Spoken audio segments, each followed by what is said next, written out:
All right, what's up, all my World War whiskey fans?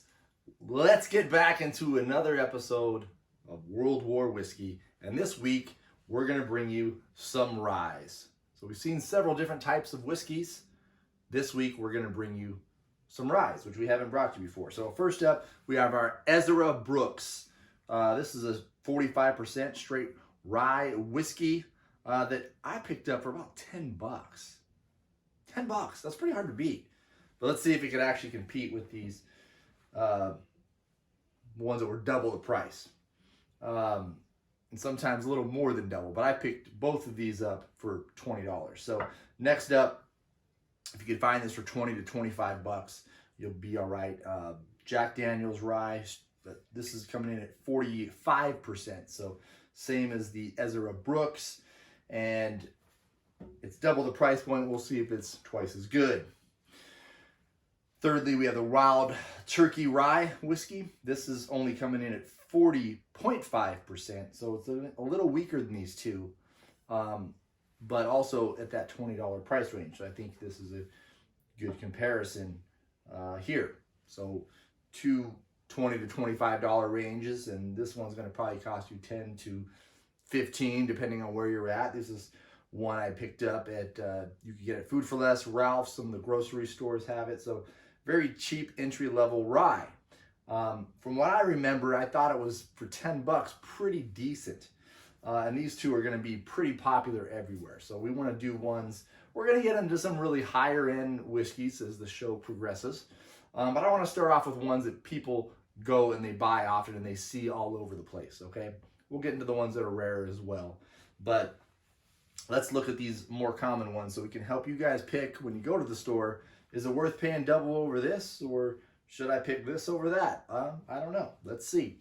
So first up, the Ezra Brooks. So what I'm going to do today is I'm going to read the bottle of each of these, because sometimes the bottle tells you something about the liquor you're drinking and it's worth reading, and other times, like on the Ezra Brooks, it doesn't tell us much. But just compare the labels here. So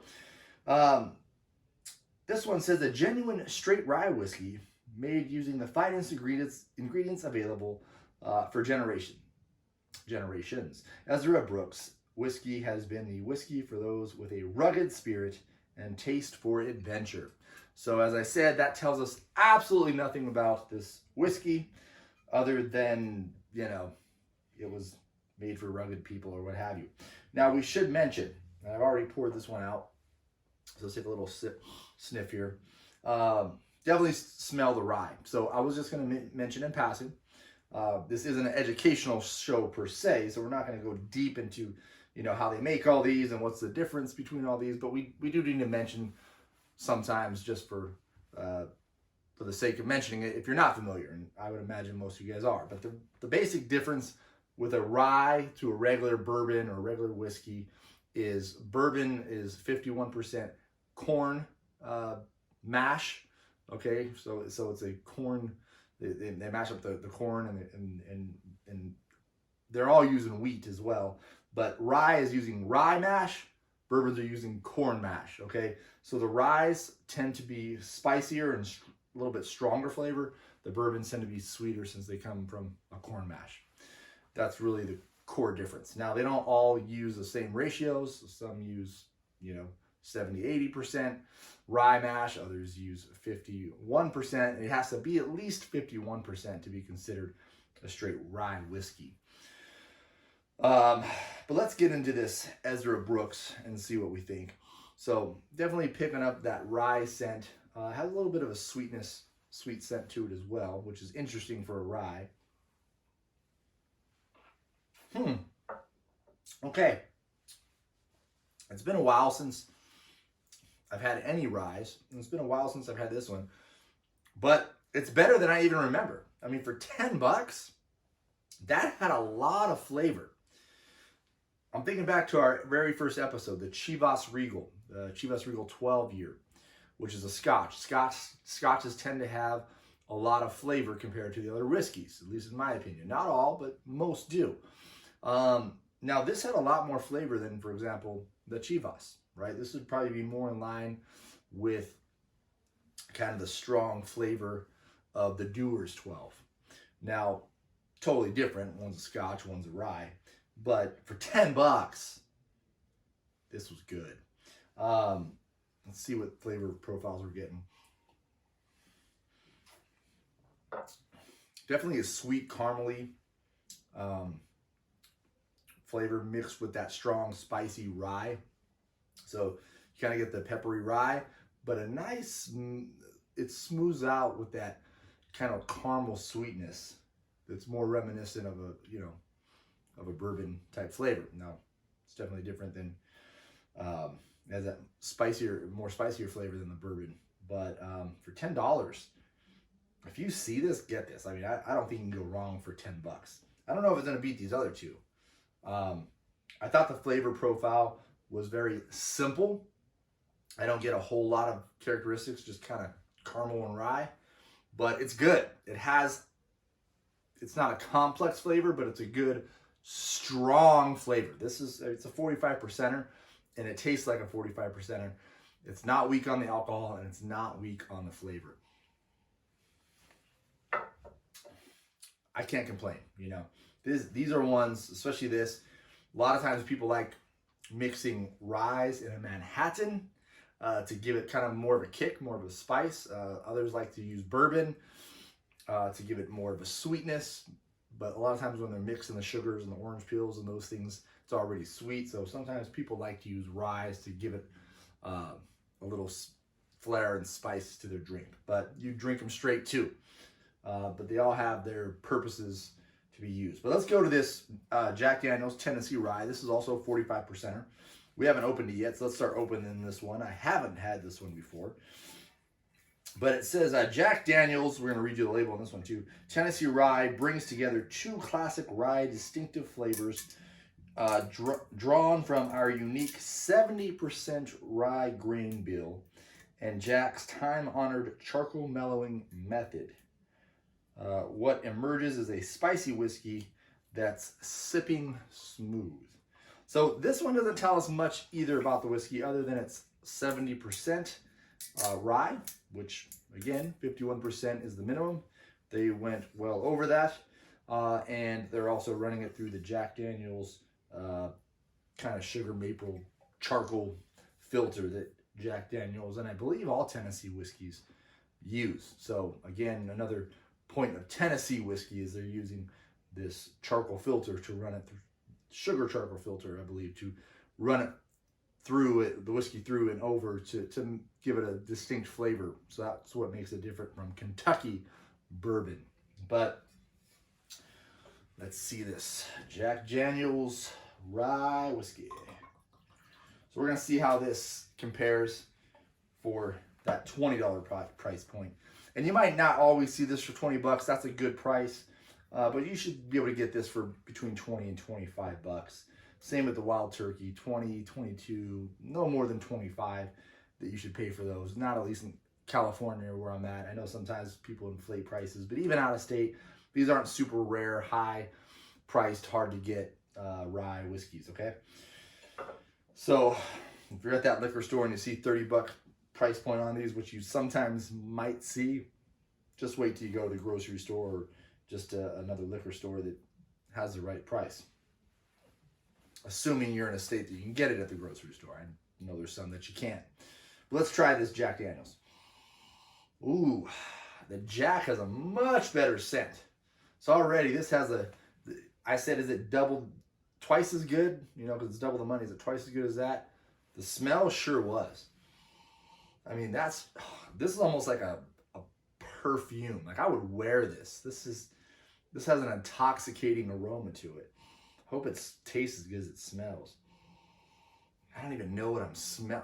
Like maybe some like banana, some sweet banana, maybe a little bit of cinnamon. I'm picking up this.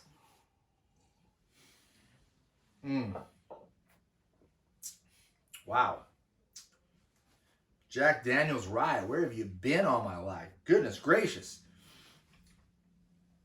I thought this was good. And for 10 bucks, it is. Especially if you're mixing it all day, all right? But this Jack Daniel's is better. no doubt. I guess I'm not too shocked that it's better, but I am shocked of how good this is, especially being how average Jack Daniels, you know, the regular Jack Daniels Tennessee whiskey is. I know a lot of people hate on Jack Daniels and say it's terrible. It's really not. Jack Daniels isn't terrible. There's much worse out there. But it's not great either. But this is definitely better. I'm going to pick this rye over Jack Daniels. Even if you're not a spicy, powerful kind of rye guy, just the flavors in here are well worth it. Wow. You know, you definitely taste the rye. Not as much as the Ezra, but the flavors just come on. And this is a 45% or 2. So it's a little smoother than the Ezra Brooks. The Ezra Brooks is sweeter, but you taste a little bit of that rye, but also the alcohol flavor lingers. With this, you don't really taste much of the alcohol. You do pick up that sweet charcoal filter flavor. As I said, a little bit of the spice from the rye, but a real strong kind of like banana, almost like a banana pudding is what it's reminding me of now. One more sip there.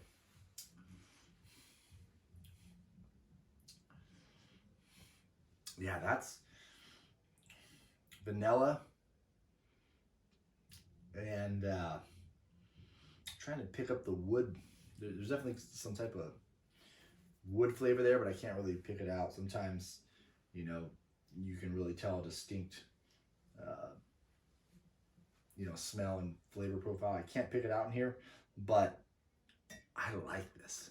I like this Jack Daniels. It's not just because I'm wearing a Jack Daniels shirt. I don't drink Jack Daniels often, but this rye was impressive. So the Wild Turkey is only going to be a 40%, 40.5%. But I'm going to read this bottle. Tell me if this doesn't sound good, you guys, okay? The Master Distiller Eddie Russell's Wild Turkey Kentucky Straight Rye Whiskey is a remarkable, balanced, yet spicy spirit, aged longer for more character in new number 4, whatever that means, alligator char American white oak barrels. I don't know what a number 4 alligator char American white oak barrel is, but whatever it is, I want more of it, right? Already, and I haven't even tasted it. This rye whiskey has full, rich taste with prominent notes of butterscotch and spice. With big flavors, Wild Turkey Kentucky Straight Rye Whiskey is bold and genuine with no compromises. So all of these had their little slogans on there, you know, like no compromises, and what was this one? Like made for the adventurer, the rugged adventurer, you know. But this one tells you a little bit more about what you're getting, right? It's made, you know, by the master distiller. They age it in these American alligator white oak barrels. So it's telling us the process here a little more. And it's a good selling feature because it makes me really want to try this Wild Turkey. All right, so let's open this one. I also have not had this one. I will say I have had several, wow, this one's like tough to get open. I have had several Wild Turkey whiskeys. The 101 has been my favorite so far. It's simple, it's basic, and it's just something that, you know, for the price point, you can get that 20-25 bucks. That's really good. And I'm just really having a hard time getting our bottle open here. So let's see if we can just twist it off. I don't know. Starting to come up there. There we go. I guess that's the easier way. All right. Cheers. All right, so let's see if the turkey does it for us as much as Wild Turkey 101 has impressed me with bourbon. This is interesting. I better do a little water rinse here. I say it's interesting only because this virtually has no smell. Better just make sure my nose hasn't like worn out, but yeah, so you know, there's barely anything left in this glass, but I pick up the scent, which now as I go back to this, it has a little bit of a kind of a cheaper smell, uh, especially going back from the Jack Daniels, which just has this great aroma. But the Wild Turkey, I don't know if it's because it's a 40%er, does not smell nearly as strong. In fact, it's almost undetectable. What I am getting is good in the sense that it has a good aroma. It's just very faint, very sweet, and it has or I said very faint, but a slight sweet smelling, kind of sugary kind of presence there. So you get almost dessert-like kind of smell, but very, very faint. So let's taste it.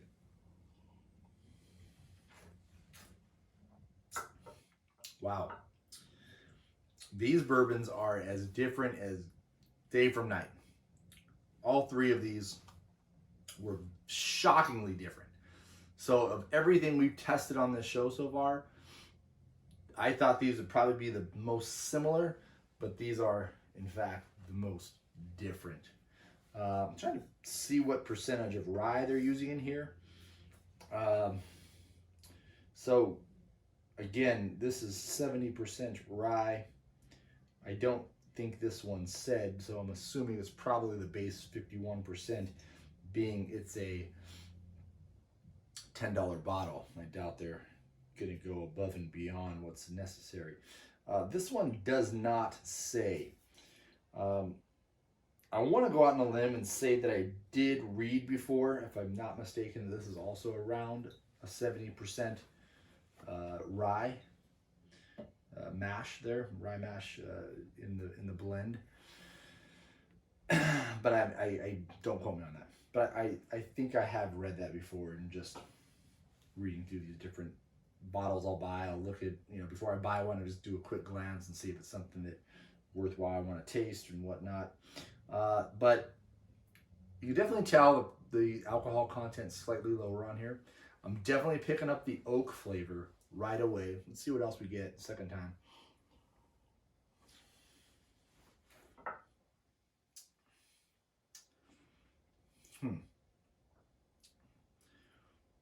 The spice is weird. So the spice like hits your palate, probably the strongest of all these, that rye spice. Immediately it hits your palate, so it has the strongest immediate hit, but then really, really levels off. So I wouldn't say it's the strongest by any means, but there's kind of like this pop and then just drop, and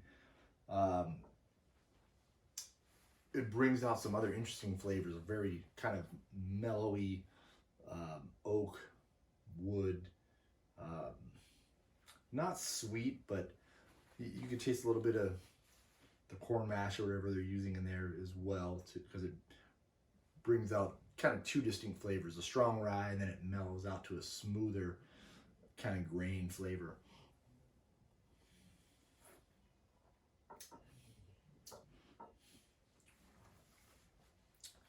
I should have mentioned, very good, very good.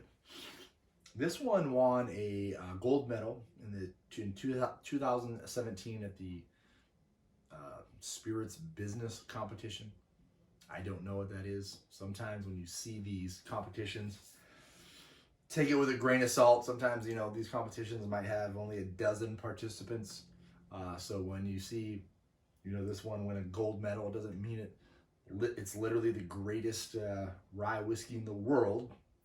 It's just the greatest rye whiskey that entered the competition that day, which still means something, right? Because all these guys are out, all these whiskeys are out trying to, especially the smaller distilleries are trying to get out there and get awards to get names for themselves. So when these, you know, kind of $20 bottles, big batch, distillers can go out there and win a gold, it says something, okay? Now again, doesn't mean it's the gold medal of the Olympics, right? That it's like the greatest in the world, but it won something. So that does say that it went head to head against other ryes in its category and won. And I can see why. It's a good rye. So let's go back through one more time.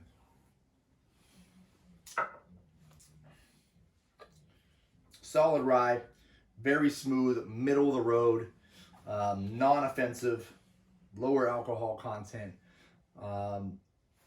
This would probably be the one that I'd say get for everyone and anyone. Very easy to drink, smooth, good flavor profile, no complaints. But let's taste this Ezra one more time. Yeah, see that Ezra Brooks? Maybe it is the alcohol content, but it does have more of a kick and of a flavor. Although I think the Wild Turkey has a slightly better flavor than the Ezra Brooks, so I pick it over it. But for $10, especially if I'm mixing, Ezra Brooks over the Wild Turkey. If I'm drinking straight, depends how broke I am, right? But if I'm drinking straight, I'm gonna go with the Wild Turkey. It's a little smoother, a little more palatable, but it's a toss-up there. So really, I don't think you can go wrong with either one. If you got the extra $10, I think a few drinks in, you'll probably appreciate the Wild Turkey. If you're just gonna do a shot, it ain't gonna matter. This is pretty close. This is pretty close for $10.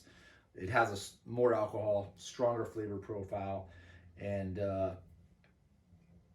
so I'd rank these two pretty similar. Definitely giving the edge to the Wild Turkey as far as the quality of the drink, but I think bang for the buck, you can't go wrong with Ezra Brooks. But clearly, guys, the winner here is the Jack Daniel's Rye.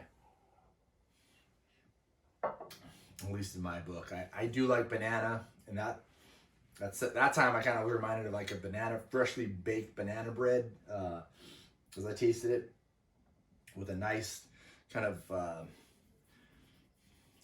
almost like caramel kind of topping on it. So I know I'm probably making you guys want dessert right now, and I want dessert right now after having this. This was a really, really good rye. It's a definite winner tonight. The Jack Daniel's Tennessee Straight Rye Whiskey, 45%. I don't know how many variants of this whiskey there is. There's probably, I'm sure, one more Jack Daniel's Rye, maybe more. But there it is, guys. Find this one for $20. You cannot go wrong. It is excellent. It's our winner this week. And I think, personally, this one is going to go far in World War whiskey. I can't guarantee that because we got some good whiskeys coming up, but this one really blew me away tonight. Really impressed me. Is it the best one we've had yet on the show? I don't know. It's too hard to say. It's too hard to compare it to some of the scotches and bourbons. At some point, we'll have to really, as I said, we're going to bring some people on the show to really help make sure we're doing a fair analysis of not just what we prefer, but of the quality of what's being made here. And so, as I said, with Ezra Brooks, you could tell it's a little bit cheaper, but for the flavor profile you get for the price, it's hard to beat.